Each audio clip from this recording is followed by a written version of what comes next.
আমাদের তেলের দাম শেষমেশ বৃদ্ধি হইলো মাননীয় স্পিকার, কিন্তু তার আগে আমরা দেখলাম কয়েক কিলোমিটার জুড়ে লম্বা লাইন।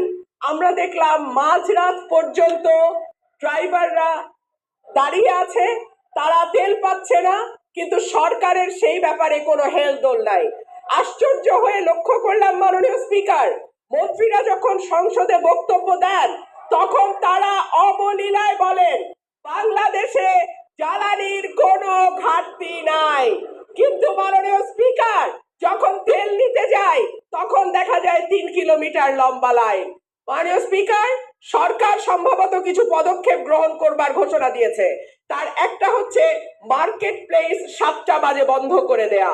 চমৎকার সিদ্ধান্ত মাননীয় স্পিকার, তবে মনে রাখতে হবে কেনাকাটা বা শপিং যেটুকু হয় সেটুকু সন্ধ্যার পরেই হয়, তার আগে হয় না।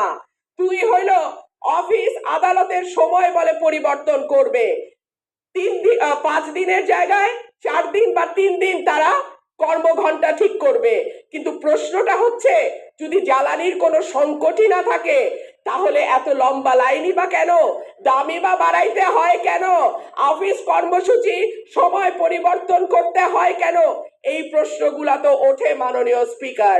মাননীয় স্পিকার, আপনার মাধ্যমে এই সংসদের কাছে আমি জানতে চাই, জ্বালানি মন্ত্রীরা যখন গণমাধ্যমে কথা বলেন তখন মনে হয় বাংলাদেশে আল্লাহর রহমতে কোনো সংকট নাই। ওনারা যদি পরিষ্কার করে বলেন বাংলাদেশে বর্তমানে কত দিনের অকটেন ডিজেলের মজুদ আছে, কতদিন চলতে পারবে, পাম্পগুলো কেন পর্যাপ্ত পরিমাণ তেল পায় না, তেলের মজুদদারি। ধন্যবাদ মাননীয় সদস্য। মাননীয় চিফ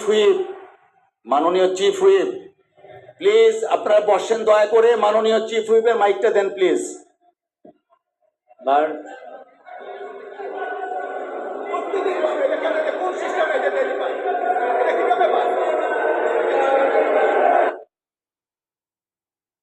মাননীয়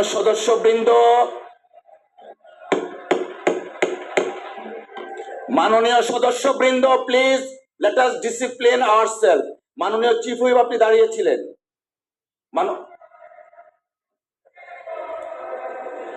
মাননীয় বিরোধী দলীয় নেতা। ধন্যবাদ মাননীয় স্পিকার। এই সংসদ দেশের সর্বোচ্চ সম্মানের জায়গা। যারা এখানে নির্বাচিত হয়ে এসেছেন দেশের জনগণের সমর্থন, ভোট, ভালোবাসা, শ্রদ্ধা নিয়ে এসেছেন। আমরা সকল সদস্যের প্রতি শ্রদ্ধা জানিয়ে বলবো, কোনো সংসদ সদস্য যখন দাঁড়িয়ে কোনো কথা বলবেন তা নিয়ন্ত্রণ অথবা তাকে এলাও করার একক এখতিয়ার হচ্ছে মাননীয় স্পিকারের। সেই জায়গায় আজকে লক্ষ্য করলাম যে একজন স্বতন্ত্র সংসদ সদস্য তিনি যখন কথা বলছিলেন দুঃখজনকভাবে ট্রেজারি বেঞ্চ থেকে সম্মানিত কিছু সদস্য এমন কিছু অঙ্গভঙ্গি করেছেন যেটা আমার বিবেকে আঘাত লেগেছে। আমি এটা আশা করি না। এমনকি আমি এও লক্ষ্য করলাম একবার দুইবার নয় 4 বার 5 বার নির্বাচিত হয়ে এই সংসদে যারা এসেছেন তাদের কেউ কেউ এই কাজটা করেছে। আমি এখানে তাদের নাম বলে আমি নিজে লজ্জা পেতে চাই না। আমরা প্রথম দিনই অনুরোধ করেছিলাম ভালো কিছু সংস্কৃতির চর্চা হোক এখানে, এবং আমরা শিখতে চাই। আমরা জাতিকে নিজে শিখব, জাতিকেও আমাদের সাথে উদ্বুদ্ধ করব। মাননীয় স্পিকার, আজকে দুইবারই লক্ষ্য করলাম যে ট্রেজারি বেঞ্চ যেখানে আপনাকে সবচেয়ে বেশি সহযোগিতা করার কথা সেখানে আপনি বারবার অনুরোধ করা পক্ষেও তিনারা চালিয়েই যাচ্ছেন। আপনি মাইক দেন নাই, তারপরেও সংসদে কি হচ্ছে আমরা কিছুই বুঝতে পারছি না। আর শেষমেশ যখন মাননীয় সংসদ সদস্য রমিন ফারহানার বক্তব্য চলছিল, বিষয়টা একেবারেই অগ্রহণযোগ্য যা করা হয়েছে। আমি এটার জন্য দুঃখ প্রকাশ করছি এবং আমি এটার নিন্দা জানাতেও বাধ্য হলাম। ধন্যবাদ মাননীয় স্পিকার। ধন্যবাদ মাননীয় বিরোধী দলীয় নেতা।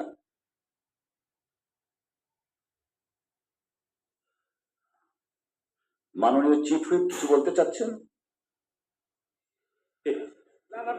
প্লিজ। জি না না না আপনি যান।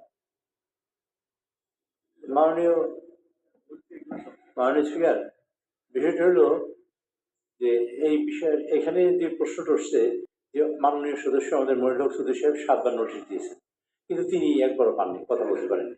আবার অনেকে নোটিশ দিয়েছেন, একবারও কথা বলতে পারেনি। আবার কেউ কেউ 2-3 বার কথা বলছেন।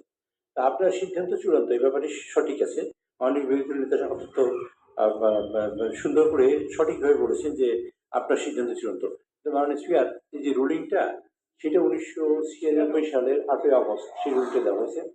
সেখানে ছিল, দেখা গেছে যে একজন মাননীয় সদস্য প্রতিদিন কথা বলে, আর অনেক সদস্যরা যারা অনেক পায় না। এটা হলো ওই সংসদের একেবারে শেষের দিকে। তো ওই সংসদের শেষের দিকে হওয়ার কারণে মানে ওই যে এর পরবর্তী সময়ে কেউ কেউ অনুষ্ঠিত করেছে, করেনি।